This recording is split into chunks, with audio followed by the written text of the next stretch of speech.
Olá pessoal, tudo bem? Então, o que esperar da semana em termos de tesouro direto e dados da economia? Vamos dar uma repassada aí nas notícias dos últimos dias, fazendo um balanço. Tem bastante notícia ruim, né? Infelizmente. Mas no balanço, talvez o fiel da balança fique um pouquinho positivo e talvez o mercado continue eufórico. Vamos dar uma olhada no detalhe aqui para vocês entenderem e concordarem ou não com a gente. Bom, esses dados aqui, eles estão ruins em toda a zona do euro, né? A Alemanha caiu 10%, a França caiu 13%, a Espanha também caiu forte e as perspectivas são muito ruins. A única coisa que eles falam de positivo sobre a economia da França é o agronegócio. Muito interessante, né? Porque esse país tem disputas de mercado com o Brasil, e o Brasil também é muito forte no agronegócio, tá, pessoal? Os links dessas notícias vamos deixar todos na descrição. E olha só, enquanto o PIB das principais economias da zona do euro cai, a inflação lá acelera, né? Então, isso é interessante, né? Lá a demanda está forte por alimentos. Eu estou falando isso porque é possível que aconteça algo parecido no Brasil, né?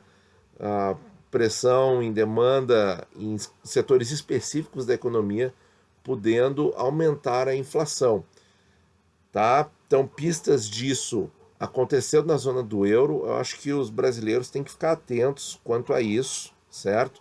Porque eu ainda vejo como possibilidade pressão de demanda no setor de alimentos, tá? Aqui a questão da Espanha, com números assim terríveis, eles falam aqui até comparáveis aos da Guerra Civil que aconteceu ali alguns anos antes da Segunda Grande Guerra Mundial. É realmente catastrófico, né? Esperamos que a coisa não seja tão terrível aqui pelo Brasil. Aí, mais uma notícia ruim, pessoal. Tá? O déficit primário acumulando déficit primário atrás de déficit primário, mês após mês, números só piorando, né? E interessante aqui que a Reuters colocou uma foto, né? Vejam o que é a linguagem da foto, né? Do Wesley Marcelino, tá? Então, assim, a foto é excelente, tá? Mas vejam só, dia cinza, ele pegou uma nuvem aqui carregada com vários galhos secos, dominando a imagem na frente do prédio do Banco Central. Quer dizer, então isso aqui dá uma mensagem que vai lá direto para o teu subconsciente de que, ó, tá ruim, tá ruim. Então, muito boa a foto no sentido da linguagem dessa mensagem, tá? Se você não se deu conta disso, é interessante dar uma olhada, né? Quando o tom, né?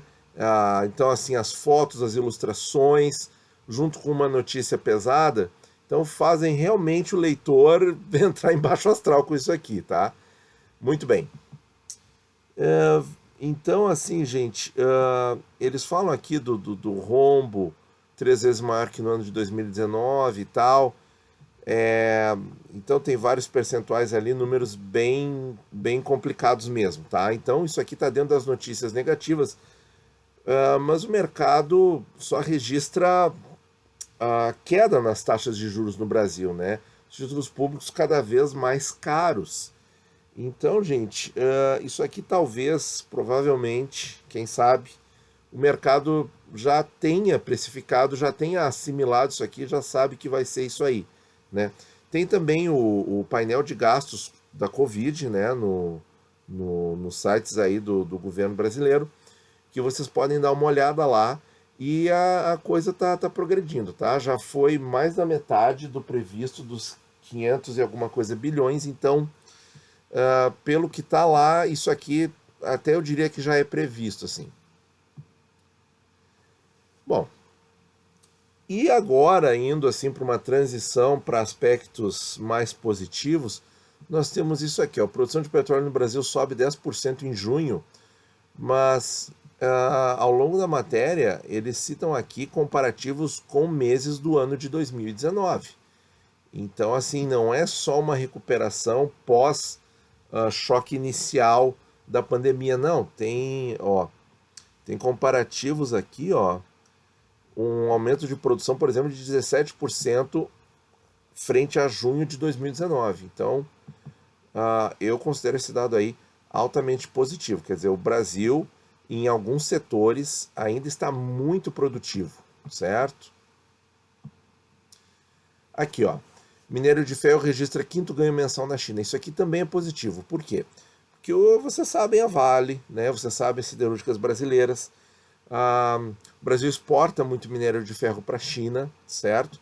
Então é uma notícia positiva para a economia brasileira, certo? Minério de ferro sendo valorizado no mercado internacional.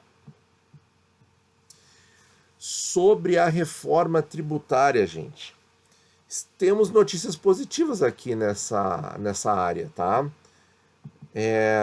Demorou muito, tá? É a minha opinião, tá? A minha opinião é que demorou muito. Que bom que tá avançando. Então eles falam aqui de um deputado e tal, ah, que aqui, ó, que o debate vai começar para valer a partir da próxima semana com audiência pública com a apresentação da proposta do executivo pelo ministro da Economia Paulo Guedes. Então eu acho que isso aqui vai ganhar holofotes na imprensa e tem tudo para ser visto positivamente, tá? Até porque tem mais uma matéria aqui sobre a questão que eu vou fazer o link no próximo artigo aqui, tá? Questão da unificação PIS e COFINS.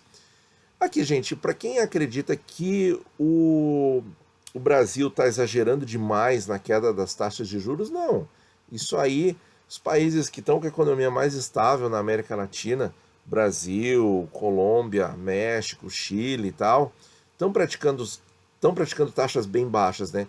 E aqui eu trouxe essa matéria para ilustrar para vocês a queda de 0,25 pontos percentuais, 2,25 é exatamente a taxa do Brasil e os números muito parecidos em termos de queda do PIB em função da pandemia.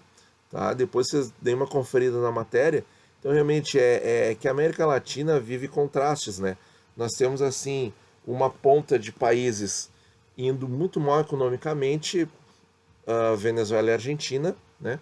E outros países que estão aí lutando para se recuperar, como Brasil, Colômbia e México.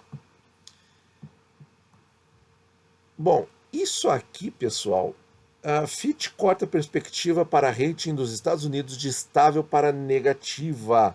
Eles estão mantendo o AAA, tá?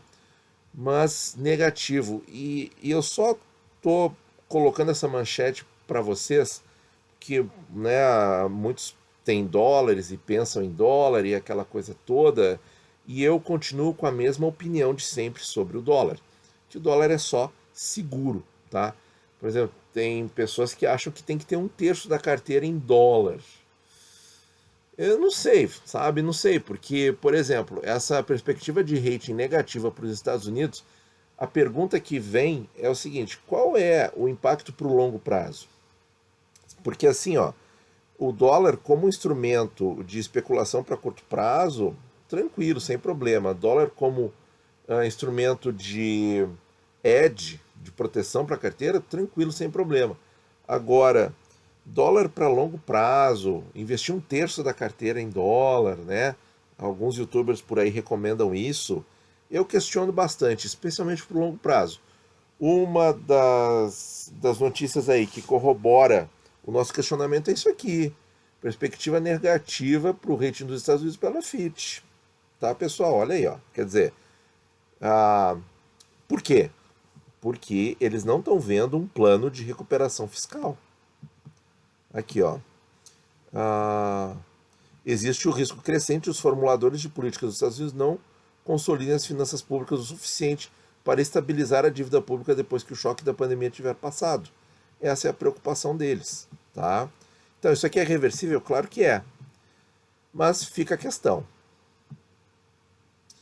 Aí, mais um ponto corroborando o que nós pensamos sobre o dólar. O dólar deve se acomodar nos próximos meses, apesar do cenário incerto.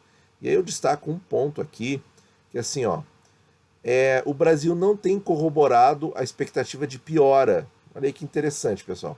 Isso indica que deve haver um catch-up, quer dizer, um nivelamento em relação aos demais emergentes. Então, o Brasil real, né? A moeda real afundou muito, foi a que mais afundou no mundo no auge da crise, e eles estão vendo aí que vai haver um nivelamento. E o economista-chefe dessa empresa aqui mantém estimativa de câmbio para 4,70 este ano. Este ano. Então, pessoal, dólar não adianta. É muito cuidado. Eu acho assim, é para seguro e seguro é seguro, né? Seguro é seguro. Não, acho que não dá para fugir muito disso, tá? Um terço da carteira em dólar, olha, não é para o meu perfil. Bom, queda na gasolina pela Petrobras, tá? Diesel mantido. Tem uma outra matéria também que fala de alta nos preços. Tem que ficar muito de olho nisso, né? Porque eu acho que deveria haver uma estabilidade maior, né? Para poder ter uma previsibilidade melhor da inflação. E eles apontam aqui, né, que na bomba, né, os preços continuam em alta. Então, assim, será que teremos mais um impacto deflacionário? Tem uma previsão aí que eu já comentei nos vídeos, né? Em função da mudança da octanagem da gasolina a partir do dia 3 de agosto. Vamos ver como é que essa gasolina vai chegar, né?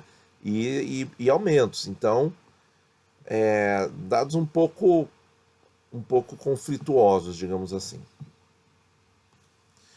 Aí, outra notícia positiva, tá?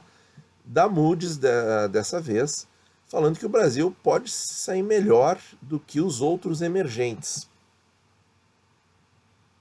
O que eles destacam aqui? Que eu destaco para vocês do que eles falaram. Vejam só, né? Nós colocamos aqui no canal a nossa opinião de que o teto de gastos é uma coisa que não pode ser tocada, tá? Na última terça-feira, a Moody's sinalizou preocupação com a possibilidade de flexibilização do teto de gastos no Brasil. Preocupação com a possibilidade de flexibilização. Assim, essa possibilidade de flexibilização, algumas mídias aí alertaram para essa possibilidade e tal, o mercado nem sentiu cócegas, pessoal. Alertando que uma eventual elevação desse teto sem medidas de compensação seria evento negativo, sob o ponto de vista do rating soberano, tá? Então, assim, eles estão vendo bem o Brasil, mas, por favor, não se toque em teto de gastos. Bom, outra notícia aqui, essa com viés mais positivo, unificação de PIS e COFINS pode gerar 373 mil empregos, e além disso, gente, eles veem também a Secretaria Pública de Política Pública e Econômica, né? Eles veem também a elevação de produtividade de até 0,5% na economia. Isso é fantástico, fantástico. Por que já não fizeram antes, né? Por que demora tanto, né? Por que a gente já não saiu da reforma da Previdência e já não engatou as discussões sobre a reforma trabalhista e possivelmente a gente já teria a discussão avançada quando a pandemia chegou em março aqui no Brasil, né? Então, assim, toca isso, faz esse trem andar. Aqui, gente, o déficit primário de 11% do PIB, tá? Previsão do secretário do Tesouro. E aqui a gente destaca o seguinte, ó.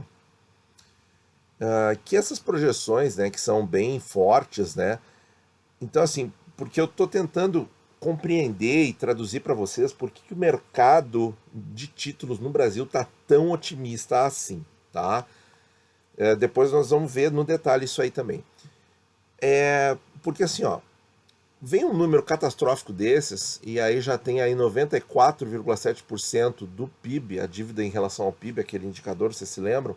Alguns falaram em 100% no auge da crise, agora está um pouquinho menos, mas é muito ainda, né? É muito ainda. Então a previsão é que atinja esse pico, estabilize e volte a cair como aconteceu em 2018, como aconteceu em 2019.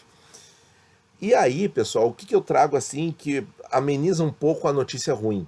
É isso aqui, ó.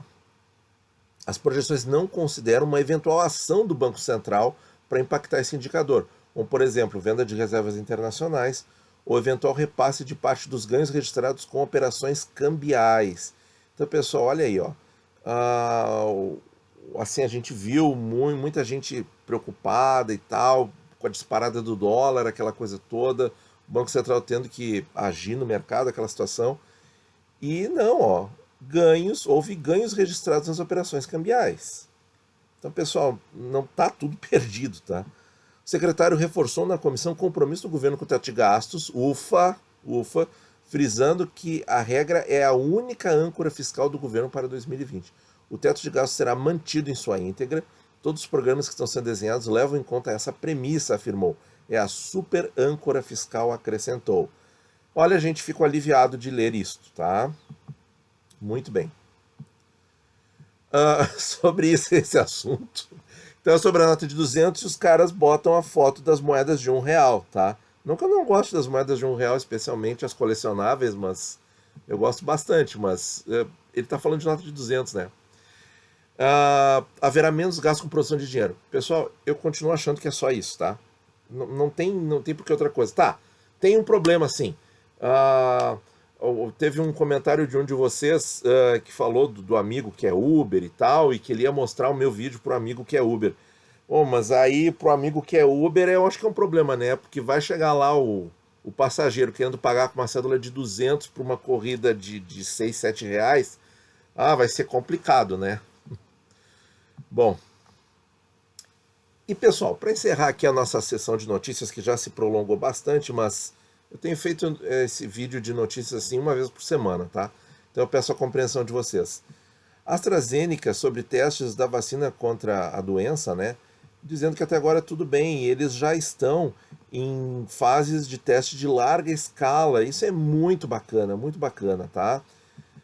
O que a gente ainda fica um pouco ansioso, angustiado, digamos assim, é que a previsão é para o fim do ano. Tá aqui, ó. Esse aqui, ó. A aprovação da vacina para o fim do ano. Aí começa a ficar meio tenso, na minha opinião. Mas tá ali, né? Testes estão andando, é a que está mais avançada, testes em larga escala. Boa notícia. Então, pessoal, pros and cons. As notícias eu vejo como levemente positivas, tá? Muita notícia ruim no radar, mas provavelmente o fiel da balança pese um pouquinho pro lado positivo. Principalmente assim, ó. Os números do PIB podem ficar muito ruins, mas tem coisas para fazer. O teto de gastos vai ser respeitado. A reforma tributária pode ter reflexos positivos na economia. E, bom, o Brasil tem que trabalhar. Congresso e Executivo Federal tem que trabalhar para agilizar isso aí. Muito bem. Agora, pessoal, sobre as taxas e os títulos públicos. Isso aqui é o gráfico de um mês do Day Futuro para 2029.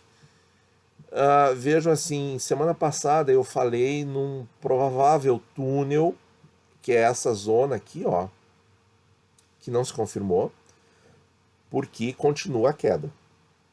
E a grande pergunta nesse momento é o seguinte, gente: qual será o ponto da mínima? E isso tá difícil de saber, né? Por quê? Porque, como vocês viram ali, as notícias são bem mistas, né? Por exemplo, se o mercado tivesse se apegado àquela notícia que foi propagada, acho que pelo Estadão, de que setores do governo estavam querendo uma flexibilização no teto de gastos, se o mercado tivesse se apegado àquilo, as taxas teriam subido e muito. Não aconteceu, tá? Tá no radar ainda? Talvez. Mas vejam como as notícias tendem a mostrar assim, olha, não vamos mexer no teto de gastos. Então o mercado fica tranquilo. Com essa queda aqui, no DI 27, a impressão assim de queda tipo montanha-russa, precipício, é maior ainda. Vamos projetar aqui para vocês. Nós temos que colocar de um mês, que aí fica mais claro. Olha aqui, gente. Esse túnel aqui não existe, ó. Caiu. Ou o túnel. E outra coisa, nas 2 últimas semanas eu venho falando de correção, e a correção não vem. Então parece que a tendência de queda persiste, certo? O mercado vê o balanço de notícias mais para o lado positivo. Acho que faz sentido. Só que a gente não sabe o ponto. E aí isso impacta bastante, né, gente, na nossa decisão sobre o que comprar, o que vale a pena, o que não vale. Porque assim, ó, se a taxa continua caindo, vale a pena comprar agora qualquer título. Porque a taxa, menos o Selic, né? Porque a taxa continua caindo. Falar um pouquinho antes da gente ver cada título, falar um pouquinho do ano, ó. No DI 27, gente, e aí eu tô um pouco perplexo com isso, para usar a palavra exata para vocês. Vocês estão vendo aqui a linha tracejada, essa linha preta pequenininha tracejada? Olha aqui, ó. Isso é aqui o último fechamento aqui, ó. 6,08%, abaixo do ponto ali comecinho do mês de novembro e do mês de fevereiro pré-crise. Então o 2027, DI futuro para 2027, vamos confirmar aqui, tá ali, ó, 27, já abaixo das mínimas. E o 29 empatado nas mínimas, tá? Vamos projetar aqui para vocês o anual do 29, vocês vão ver isso. Então, o que eu quero dizer com isso aqui? Eu quero dizer assim, ó, que falta muito pouco para os tesouros IPCAs longos estarem nesse nível aqui. Aqui em novembro, eles bateram, IPCA 35,45, 2,89. E aqui em fevereiro, apesar do DI futuro estar no mesmo nível de novembro, eles estavam a 3,2, 3,3. Agora chegou a bater 3,48, 49. E o nível está ali, ó, igual. Então é questão de semanas, talvez, ou dias, tá? Para esses níveis aqui já estão, eles vão continuar caindo ou que estabilizem, enfim, as taxas no Tesouro se acomodam. Só que o que a gente não sabe? A gente não sabe quanto tempo isso dura e se daqui a pouco o mercado começar a se apegar nas quedas do PIB, se a recuperação for lenta, se houver problemas na tramitação da reforma tributária, né? Ou se os aspectos positivos esperados não se confirmarem. Então, assim, gente, é muito risco ainda, muito risco. E as taxas muito baixas. Então, a minha impressão para vocês, tá? Com toda a franqueza, de todo o coração, é o seguinte: eu vejo que comprar agora é para ficar até o fim. Para ficar até o fim, quem está me perguntando, vale a pena entrar no IPCA 26? Vale a pena entrar no IPCA 35? Não é 3,48 nem 49, é 39. Oh my God, oh Deus. O que são essas taxas? Então, gente, assim, ó, é para ficar até o fim. Eu acho que para ficar até o fim não tem problema. Revisem, tá? Quem está na dúvida, revisem os vídeos das taxas mínimas no Tesouro IPCA 26, no Tesouro IPCA 24, 35, que eu falei para vocês. Acima daquela taxa mínima, que é por volta de 1%, tudo é lucro, tá? Mas assim, balanço de riscos. Pode ser que daqui a 6 meses o mercado esteja estressado porque os reflexos do PIB, da queda do PIB, vão estar sendo sentidos ainda. E a coisa pode estar difícil, o desemprego pode estar alto daqui a 6 meses, daqui a um ano. E as taxas podem estar mais altas. E aí a pessoa entrou a 2% no IPCA 26 e lá no futuro, lá na frente, será que essa taxa pode estar 2,5%? Não sei. Realmente não dá para dizer. A taxa pode estar 1,5% também. Como, por exemplo, tá a taxa de resgate do IPCA 24. Daqui a um ano, daqui a 6 meses, e se as coisas evoluírem bem? Olha aí, ó, a taxa do IPCA 24, 1,45, gente. O que é isso? Daqui a pouco vai estar 1%. Eu tô realmente abismado. Tudo que nós falamos no canal, pessoal, está acontecendo. pré-23 abaixo de 4%, pré-26 abaixo de 6%, IPCAs longos já caíram do 4%, já caíram do 3,5%, tá? Daqui a pouco o IPCA 26, nessa euforia, pode estar abaixo de 2%, a questão é, nós não sabemos por quanto tempo nós não sabemos o ponto mínimo e nós não sabemos por quanto tempo essa taxa mínima vai se manter. Então, pessoal, frente a isso, a melhor solução é comprar e ficar.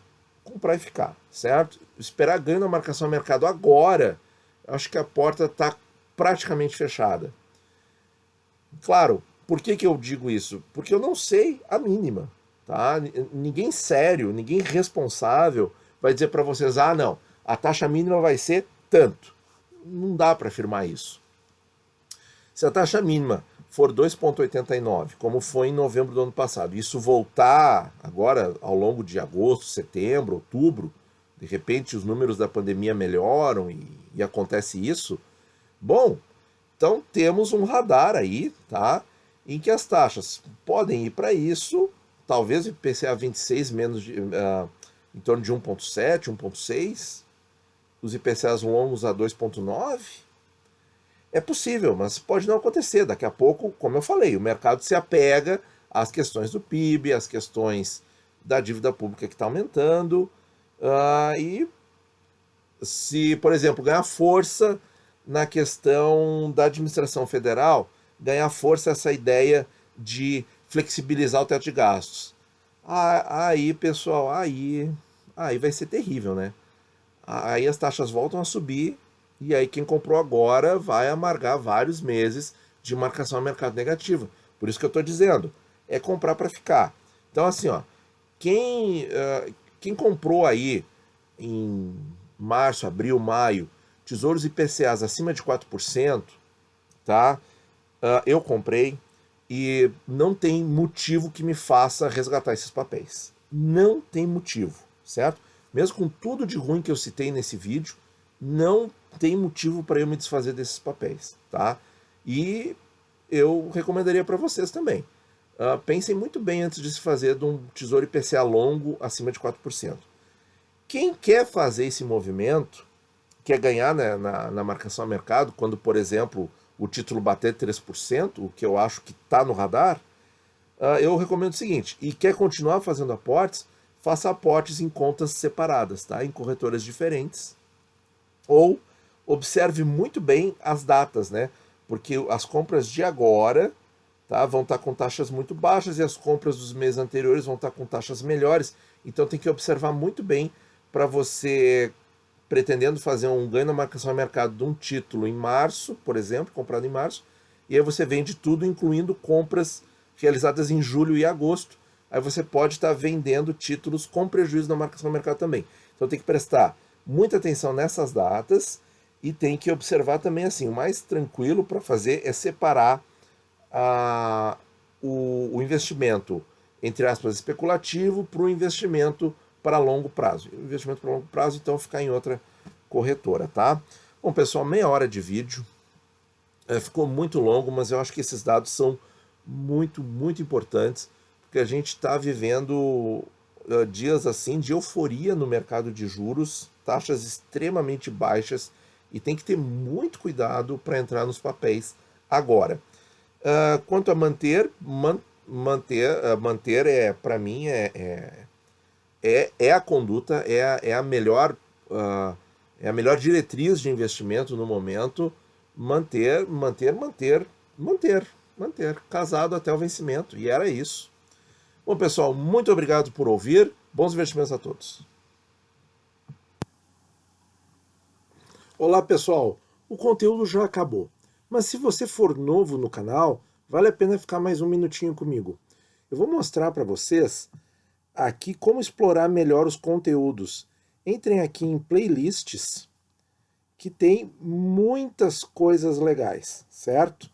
Vou mostrar para vocês algumas dessas playlists. A primeira delas é o Fundamentos para Investir no Tesouro Direto. É um cursinho de 10 vídeos, os 10 primeiros vídeos são básicos, mas com aquele toque um pouquinho mais avançado que você não encontra na internet tão facilmente. com 3 vídeos bônus. 10 motivos para investir no Tesouro Selic, no Tesouro IPCA+, e 5 motivos para investir no IPCA 35, além dos 10 motivos para investir no Tesouro IPCA. Conteúdo muito bom, pessoal. Outra playlist que eu quero recomendar para vocês, 8 vídeos, aí durando de 10 a 20 minutos cada um, são as carteiras para todos os objetivos no Tesouro Direto, ou seja, você não precisa se limitar a comprar um título só, você pode comprar vários e compor um investimento diversificado dentro do Tesouro Direto. Esse conceito é muito legal, muito importante, e dependendo do seu perfil e da sua finalidade, nós temos esses vários desenhos de carteira que você pode ir montando aos poucos e tem aqui toda a análise, todo o racional deles. E uma playlist para quem já investe, já tem um pouquinho mais de experiência, já conhece bem os fundamentos, já começou a fazer a sua diversificação, mas tem dúvidas que vão acontecendo no meio do caminho, tem coisas que vão acontecendo e é bom a gente conversar sobre. Então essa playlist tem vídeos um pouquinho mais prolongados, mas nem todos, e tem assuntos muito, muito importantes. Ganho na marcação a mercado versus ficar até o vencimento, rebalanceamento de carteira, comparação do Tesouro IPCA 26 com o pré-26, onde eu mostro todas as continhas, taxa média no Tesouro Direto, confisco no Tesouro Direto, que é uma bobagem, está ali o vídeo explicando, planejamento de aposentadoria com Tesouro IPCA, pagador de juros, o aporte fracionado, esse videozinho aqui que eu lancei no comecinho do atual problema, continua válido, como determinar se uma taxa é boa ou não, Tesouro Direto e fluxo de caixa, enfim. São vídeos que você, se realmente está interessado em aprender e estudar Tesouro Direto, você não se arrependerá do tempo investido aqui. E também, para quem já conhece os assuntos, mas de repente não se lembra, viu esse assunto, onde está aquele vídeo bacana que eu gostei, porque eu estou chegando aí na marca de 500 vídeos no canal. Então isso aqui facilita um pouco com os assuntos que eu considero os mais importantes para a maioria do público. Tá bom, pessoal? Agora sim, muito obrigado por ouvir e te encontro no próximo vídeo.